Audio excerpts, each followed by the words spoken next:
चुनाव है वो नामुनासिब होगा, ठीक नहीं होगा, तो आपकी अच्छी बात भी सुनने वाले को बहुत बुरी लगेगी, नागवार महसूस होगी। वो इंडियंस के पास एक ऐसे शख्स को जिसका ताल्लुक इंडिया से है, जो पहले ही ट्विटर के अंदर उसको लगा दिया गया, क्या बाकी कोई शख्स नहीं था? इसकी मिसाल ऐसी है जैसे मरीज को दवाई कड़वी लगे तो उसको दवाई के बाद फौरी तौर पे कोई मीठी चीज खाने को दे दी जाए कि शहद खा लो, चॉकलेट खा लो, ताकि उसको दवाई की कड़वाहट महसूस ही ना हो। भाइयों के लिए तो दोस्तों कांग्रेचुलेशन सारे हिंदुस्तान के बहन भाइयों के लिए कि टेक्नोलॉजी का हब है, उसके ऊपर अब मुकम्मल तौर पे अगर ये कह लिया जाए कि इंडिया का कब्जा हो गया है, इंडिया का टेक ओवर हो गया है, तो ये कहना गलत नहीं होगा है। लेकिन अब बुनियादी मामला ये है कि पाकिस्तान के लिए, इस्लाम के लिए या हमारे जो कॉजेज हैं उनके लिए क्या प्रॉब्लम है। ट्विटर के जो सीईओ हैं वो भी एक भारतीय को बना दिया गया है। मीडिया कंपनी ट्विटर को अब एक नया सीईओ मिला है और भारत के लिए ये खबर इसलिए खास है क्योंकि ट्विटर के नए सीईओ पराग अग्रवाल भारतीय हैं, जो एक जाहिर बात है इंडियन बॉर्न एक चीफ एग्जीक्यूटिव है और जिसने एक इतनी बड़ी अमेरिकन टेक्नोलॉजी कंपनी ले ली है जो कि पूरी दुनिया के लिए फैसले करते हैं। ये इस पे भी मैं चाहता हूँ कि किस तरह सिलिकॉन वैली के अंदर इंडियंस ने अपना एक पैर जमाए हैं। ये एक बहुत बहुत बड़ी अपॉर्चुनिटी है। आपने सबसे पहले घबराना नहीं है।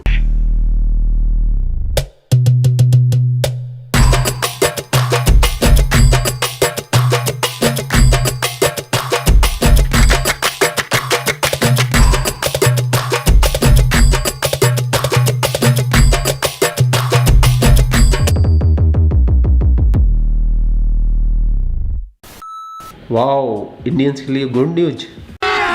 फिर तो ये पाकिस्तानियों के लिए जलन वाली न्यूज होगी। अभी मजा आएगा ना भिड़ो। पराग अग्रवाल को ट्विटर का सीईओ बना दिया गया है। ट्विटर के सीईओ वो बनेंगे अब। दोस्तों एक बात तो आपको सबको माननी पड़ेगी, चाहे वो कोई भी हो, हिंदुस्तानी जहाँ भी जाता है पूरी दुनिया के अंदर अपनी छाप छोड़ता है, अपने काम से, अपनी एजुकेशन से, अपनी ऑनेस्टी से। सही बात है, ये पूरी दुनिया जानती है। अगर आप कहीं भी फॉरेन कंट्री में, किसी भी कंट्री में चले जाए, आप वेस्टर्न कंट्री में चले जाए, अगर एक पाकिस्तानी एक इंडियन साथ में है ना, तो इंडियंस को जहाँ रेस्पेक्ट दी जाती, वहीं अगर पाकिस्तानी कहता है मैं पाकिस्तान से हूँ, तो दुनिया 4 कदम पीछे हट जाती है। तो ये फ़र्क है हमारे हिंदुस्तान में और पाकिस्तान के अंदर। शाबाश बेटा, बहुत बढ़िया। रही बात ट्विटर की, तो ट्विटर का अगर सीईओ इंडियन बन जाएगा तो इंडियंस के लिए तो बहुत प्राउड की बात है। इंडियन तो लोग तो खुश है, चाहे वो इंडिया के लिए वो कैसे होते हैं साबित, वो बात की बात है, लेकिन फिलहाल तो सारे इंडियंस के लिए प्राउड मूवमेंट है। लेकिन यही प्राउड मूवमेंट पाकिस्तानियों के लिए हो जाता जलन वाला मूवमेंट। इन पाकिस्तानियों को ये समझ में नहीं आ रहा है कि अब भारत का जो सॉफ्ट पावर बढ़ता जा रहा है सिलिकॉन वैली के अंदर, ये किस तरीके से बढ़ता जा रहा है, ये इसको कंट्रोल कैसे किया जाए। तो ये बेचारे इसी के अंदर ही उधेड़ बुन में रहते हैं, ये कश्मीर कश्मीर करते रहते हैं, ये भारत से इतने डरे और सहमे रहते हैं। भले ये मुंह पे जुबान पे तो कश्मीर कश्मीर कश्मीर करते रहे, लेकिन इनके अंदर से इतना डर होता है इनके अंदर कि कहीं भारत पीओके ना ले ले, गिलगित बाल्टिस्तान ना ले ले, बलूचिस्तान को अलग ना करवा दे जैसे बांग्लादेश को अलग करवाया था। तो इतने डरे हुए से रहते हैं, तो भारत को कोसते हैं और कोसते हैं तो हम भारतीय लेते हैं उनका मजा। तो इस वीडियो को आप लीजिए मजा, आपका भाई मिलेगा आपको आखिरी में। मैं अपने रांडी रोने शुरू करता हूँ। कंट्रोवर्शियल उनको नहीं देखना चाहते, जिसमें कई मुसलमान ममालिक हैं, गैर मुस्लिम भी यकीनी तौर पर हैं। बड़ी खबर यह है कि ट्विटर के सीईओ जैक डोर्सी जो हैं वो स्टेप डाउन कर गए हैं और उन्होंने जिस नए शख्स को सीईओ चुना है उसका ताल्लुक भारत से है। ट्विटर के अंदर ये साल 2013 के बाद से सर्व कर रहा है, लेकिन इस वक्त इस तकर्री के बाद कुछ सवालात पैदा हो गए हैं। जिस तरह से थंबनेल पर आपने पढ़ा कि दरअसल ये तमाम तर क्यों किया गया है, इसके पीछे वो मंसूबा तैयार है, वो आवाज़ें, वो ट्विटर ट्रेंड्स, वो ट्विटर की मजबूत आवाज़ें जो कभी कश्मीर, फ़लस्तीन और दुनिया के दीगर मुसलमान ममालिक, क्या कई भी वो ममालिक जो अमरीकी इत्तेहादियों के जुल्म से सताए हुए हैं, उनके हक में उठती थी, अब उन तमाम तर आवाज़ों को खामोश करने का एक मंसूबा तैयार है। और इसके बाद ना हमें कोई घबराहट होती है, ना हम परेशान होते हैं, और ना ही हम ये कोशिश करते हैं कि इस पिक्चर के अंदर काश एक पाकिस्तानी की भी पिक्चर होती, काश मेरे पास ये चॉइस होती कि मैं कहीं किसी बड़ी कंपनी का, किसी मल्टीनेशनल कंपनी के जो सीईओ हैं उनमें मैं पाकिस्तानी को भी देख पाती। अमेरिका के अंदर जो इंडियंस हैं उन्होंने बहुत ज्यादा कामयाबियां हासिल की हैं, और वो कामयाबियां ये हैं कि चूंकि ये इंफॉर्मेशन और टेक्नोलॉजी का दौर है, और इस वक्त जिसको इंफॉर्मेशन और टेक्नोलॉजी के अंदर बढ़तरी हासिल हो, इसका मतलब ये है कि वो दुनिया को टेक ओवर करने जा रहा है। इंडियंस के अंदर ये चीज हमें माननी पड़ेगी कि वो यहां से उठ के जो अमेरिका के अंदर गए हैं, वहां पे सिलिकॉन वैली के अंदर उन्होंने अपनी कामयाबी को और अपनी महारत को मनवाया है, जिसके बाद अब वो वहां पे जितनी टॉप टेक्नोलॉजी या सोशल मीडिया कंपनीज हैं उनके सीईओज या हेड्स के तौर पे वो सामने आ रहे हैं, जिसको लेके अब आज सारा जो है इंडिया की कामयाबी के तौर पे। अगर ये देखा जाए Google, Microsoft, YouTube, Facebook, Twitter मुकम्मल तौर पे इस वक्त में इंडियन असर रसूख के अंदर दिखाई दे रहे हैं। और ये बहुत बड़ी खबर समझी जा रही है कि एक यंग लड़का, जस्ट 37 इयर्स का लड़का इस वक्त ट्विटर, और वो इंडिया से है above all. So this is not a news only for India. This is news for South Asia. This is a news for Asia because ये सब एशिया के लिए एक अच्छी खबर है कि एशियंस जो हैं वो अमेरिका में, ये कहा जाता है कि जो एक जारी बात है, इंडियन बॉर्न एक चीफ एग्जीक्यूटिव है और जिसने एक इतनी बड़ी अमेरिकन टेक्नोलॉजी कंपनी ले ली है जो कि पूरी दुनिया के लिए फैसले करते हैं ये। और ये जो साउथ एशियन डिसेंट का होना, ये बहुत बड़ी बात है। आप देखेंगे माइक्रोसॉफ्ट हो, गूगल हो, IBM हो, इसमें भी मैं जानता हूँ कि किस तरह सिलिकॉन वैली के अंदर इंडियंस ने अपना एक पैर जमाए हैं। ये एक बहुत बहुत बड़ी अपॉर्चुनिटी है। कुछ मखसूस वर्ड्स हैं वो नहीं लिख सकते। आप कश्मीर के बारे में कुछ खुलकर नहीं लिख सकते, फ़लस्तीन के बारे में खुलकर नहीं लिख सकते। अगर आप लिखेंगे आपको रिस्ट्रिक्शंस लग जाएंगी, आप पर पाबंदियां लग जाएंगी, अकाउंट सस्पेंड हो जाएगा। तो ये सब क्यों हो रहा है? बिलखुसूस कश्मीर के मामले पर आपके सामने है कि बिलखुसूस गूगल और फेसबुक दो ऐसे प्लेटफॉर्म जिनके साउथ एशिया रीजन की जो तमाम तर मॉनिटरिंग, तमाम तर चीज़ें हैं वो इंडियंस के पास हैं, क्योंकि इंडियंस इस वक्त अब ट्विटर पर ही नहीं आ गए एक बड़ी एडमिनिस्ट्रेटिव पोस्ट पर, बल्कि इससे पहले हमने देखा था कि IBM, माइक्रोसॉफ्ट और सिलिकॉन वैली जो एक नामवर इदारा है अमेरिका के अंदर, जहां तमाम तर IT प्लेटफॉर्म्स हैं, सोशल मीडिया प्लेटफॉर्म्स हैं, उनके हेड ऑफिस मौजूद, तमाम तर हेड ऑफिस में इंडियन बैठे हुए। लेकिन ऐसा नहीं है, क्योंकि जाहिर है हमने जो नमूने इजाद किए हैं या हमने जो नमूने क्रिएट किए हैं वो ये हैं, हाफिज सईद हो गया, सलाउद्दीन हो गया, और इसी तरह के कई नाम आप सब जानते हैं। साद रिजवी है, चाहे जैद हामिद की हम बात करें जो बार बार इंडिया पे हमले की बात करते हैं, जो बार बार जंगों की बातें करते हैं, और बाकी ये टेररिस्ट, इनको कौन नहीं जानता, आप सभी जानते हैं।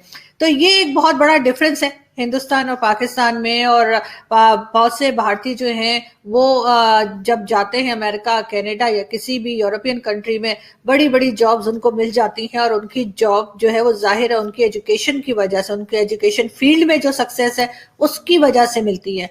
और जब हम पाकिस्तान की बात करते हैं तो हमारे पास इस तरह के नमूने होते हैं। लेकिन उसके बाद हमें कोई शर्मिंदगी नहीं है, क्योंकि जाहिर है जो मदरसे यहाँ पे चल रहे हैं, जिस तरह से मदरसों में पढ़ाया जा रहा है, तो वो मदरसे जो हैं वो CEOs नहीं निकालते, वो मदरसे कोई इंजीनियर और साइंटिस्ट नहीं निकालते, वो इसी किस्म के जिहादी और इसी किस्म के जो नफरत लेके बाहर घूम रहे होते हैं, इस किस्म के लोगों को निकाला जाता है उन मदरसों से।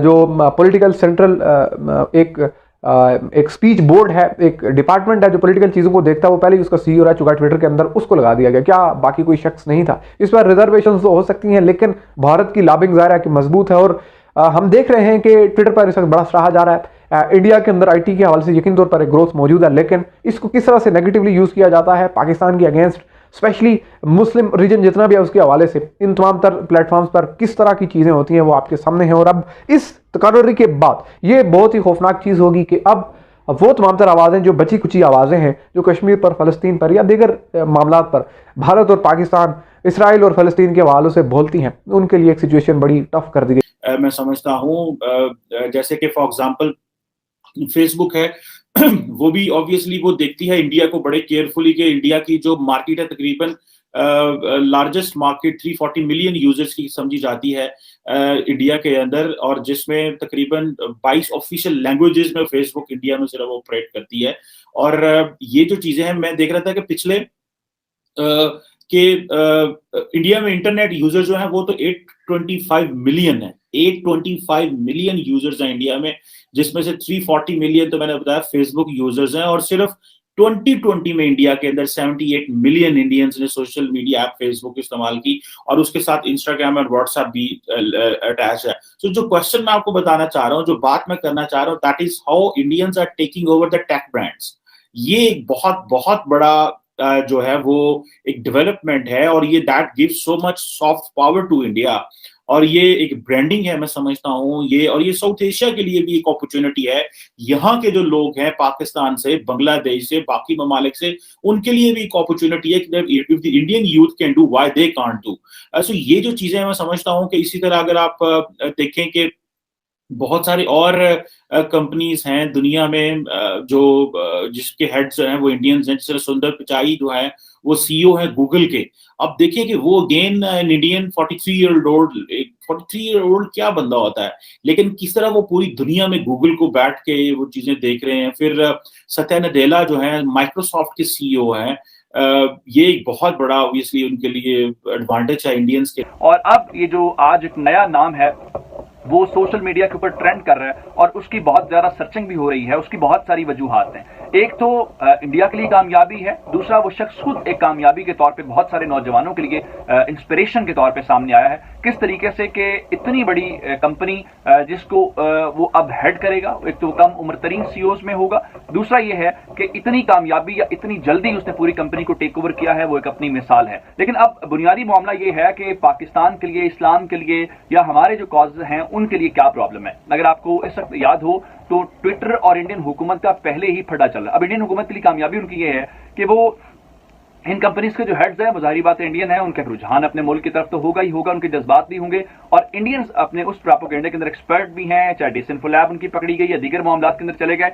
लेकिन इस वक्त एक ट्विटर की और इंडियन हुकूमत की एक फ्रिक्शन भी चल रही है। वो क्या है? अगर आपको याद हो तो जो ट्विटर के ऑफिसेस हैं उनके ऊपर रेड किया गया था और फिर जो इन्होंने लॉस बनाए थे, कहा था कि अगर आप उन लॉस के साथ नहीं चलेंगे तो इसका मतलब ये होगा कि आपको यहाँ पे काम बंद करना पड़ेगा। और इन्होंने इस तरह से जैसे व्हाट्सएप है, दीगर चीजें, उनके मुकाबले में अपनी एप्स भी लॉन्च की ताकि हम जो है अलग से काम करें। दूसरा, मुसलमानों के लिए जो मामला है, जब अभी हाल ही में इसराइल और फलस्तीन का मामला हुआ था, आपको याद होगा बाद में कंपनीज ने माना भी कि जो ये कंपनीज हैं ये सेंसर करती रही वो कंटेंट जो प्रो फलस्तीन था या फलस्तीन के कॉज को मदद दे सकता था। तो उस सिलसिले में अब उनको मजीद जो है, क्योंकि इंडियन इसराइल का आपस में ताल्लुक भी है, एक ये भी मामला हो सकता है। दूसरा, पाकिस्तान को लेकर अगर हाल ही में आपने देखा होगा कि जब कश्मीर का मामला हुआ तो वो ये माना ट्विटर फेसबुक ने कि उन्होंने प्रो कश्मीर जो कंटेंट था उसको रिमूव किया, उसको ब्लॉक किया, उसको सेंसर किया।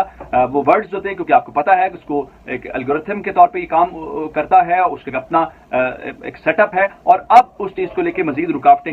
दुनिया के किसी भी देश में जो ज्यादा तरक्की याफ्ता कंट्रीज हैं उसमें ज्यादातर इंडियंस नाम होते हैं वहां के आईटीज के। और अब सोशल मीडिया के जो बड़े बड़े प्लेटफॉर्म हैं उन पे भी बड़े बड़े नाम जो हैं वो इंडिया के आ रहे हैं। तो अब इसमें आपने सबसे पहले घबराना नहीं है। पहले तो ये था कि गूगल पे आप कुछ भी लिख लेते तो सबसे पहले बेकारियों का नाम निकलता था, क्योंकि भाई इसके पीछे राह का हाथ है। तो अब मुबारक हो, अब जो है ना थोड़ा ध्यान से चलना और पठान भाई के ट्विटर पे भी गाली गलोच मत लिखना, नहीं तो कभी भी फैंटा लग सकता है। यार एक बात बताओ, ये लोग मुझे हमेशा गालियां देते हैं कमेंटों में कि यार तू हमेशा इंडिया को ही कांग्रेचुलेशन क्यों कहता है, हमें क्यों नहीं कांग्रेचुलेशन कहता तू कभी, हमेशा तू इंडिया को यार तूने ऐसा क्या काम किया है कि हम तेरे को कांग्रेचुलेशन बोलें? सिवाय तूने गंदे गंदे काम, मार दार, दहशतगर्दी के अलावा तूने ऐसा कौन सा काम किया है कि हम तुम्हें कांग्रेचुलेशन बोलें, हम तुम्हें शाबाशी दें उस बात की? दहशतगर्दियां करता है और सोचता है कि सरदार शाबाशी देगा। थोड़ी सी दाढ़ी बढ़ा लेने से, जिहाद की ट्रेनिंग कर लेने से कंपनी के सीईओ नहीं बन जाते भाई, आतंकवादी बनते हैं, बम फोड़ते हैं, वो एक दूसरे के मासूम लोगों की जान लेते हो। और तुम लोग हमेशा जलते रहोगे, सड़ते रहोगे और तुम्हारा काम सड़ना है और हमारा काम है तुमको सड़ाना। और हाँ, मैंने तो सुना मोदी जी ने 10-12 ट्रक भेजे हैं बरनौल के, सही बात है क्या? ये जल रही है ना तुम्हारी? जलो जलो सालो। आप क्या सोच रहे हो? कमेंट कर दो, वीडियो को लाइक कर दो, शेयर कर दो, चैनल को सब्सक्राइब कर लो। आपके भाई का इंस्टाग्राम भी है, 500 सब्सक्राइबर है। ये आपके लिए शर्म की बात है कि मेरे लिए? मुझे नहीं मालूम। और मेरा ब्लॉगिंग चैनल भी है, यूट्यूब का लिंक डिस्क्रिप्शन में, इंस्टाग्राम का भी लिंक डिस्क्रिप्शन में। एक को फॉलो कर लो, एक को सब्सक्राइब कर लो। आपका भाई आपके लिए ऐसे बढ़िया बढ़िया वीडियो लाता रहता है। आप लोग अपना ख्याल रखिए। जय हिंद, वंदे मातरम, जय श्री राम, जय श्री राम, जय जय श्री राम।